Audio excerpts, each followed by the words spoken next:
Rajya Sabha election में हम बोधू भाई कहते हैं, वो बोधू भाई को जहां कहते हैं वही भूत देते हैं। कैसे ना কথাবিলাক রাই চিন্তা কৰিব। আজি আপোনালোকক কৈছো মই, যদি আজি বদৰুদ্দিন আজমল ডাঙৰীয়াৰ নেতৃত্বত ইউডিএফৰ জন্ম নহ'লেহেঁতেন, এই অত্যাচাৰী হিমন্ত বিশ্ব শৰ্মা মুখ্যমন্ত্ৰী হ'ব নোৱাৰিলেহেঁতেন। সেইকাৰণে কৈছো, এই আঙুলিটোৰে আপোনালোকে ভুল নকৰিব। এই আঙুলিটোত আপোনালোকৰ জীৱন জড়িত হৈ আছে। এই আঙুলিটোত আপোনালোকৰ ল'ৰা ছোৱালীৰ ভৱিষ্যত জড়িত হৈ আছে। মোক নাদিম জাভেদে কৈছে যে এই অঞ্চলত বিজেপিৰ ফ্লেগ, আমাৰ ফালেতো কেতিয়াও এই অঞ্চলত বিজেপিৰ ফ্লেগ নাথাকে। কেনেকৈ বিজেপি কৰিছে ইয়াত? হিমন্ত বিশ্ব শৰ্মাই কি কৈছে? এইসকলৰ ভোট নালাগে কৈছে নে নহয়?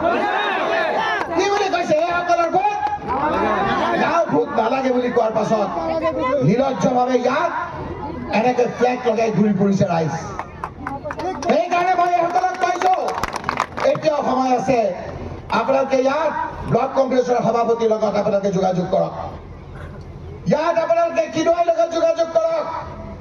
আৰু আজি নুৰুল আমিন ইয়াত জইন কৰিছে। মই ৰাজহুৱাভাৱে নুৰুল আমিনক স্বাগতম জনাইছো কংগ্ৰেছত। আৰু সকলোকে একেলগে লৈ এনেকুৱা কৰিম, হিমন্ত বিশ্ব শৰ্মা তোমাক ভোট নালাগে বুলি কৈছিলা, খালী বাকচ পঠিয়াই দিম ৰাইজ, এটা ভোট নিদিব ৰাইজ।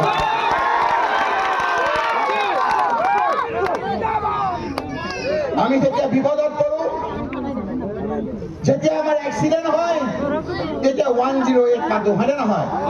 108 মাতিলে কৈ আপোনাৰ এম্বুলেন্সখন আহে আৰু আমাক লৈ পেলাই হস্পিটাললৈ লৈ যায়, আমাক বিপদৰ পৰা ৰক্ষা কৰে, হয়নে নহয়? এতিয়া হিমন্ত বিশ্ব শৰ্মাৰ 108 হ'ল বদৰুদ্দিন আজমল ডাঙৰীয়া। যেতিয়া বিপদত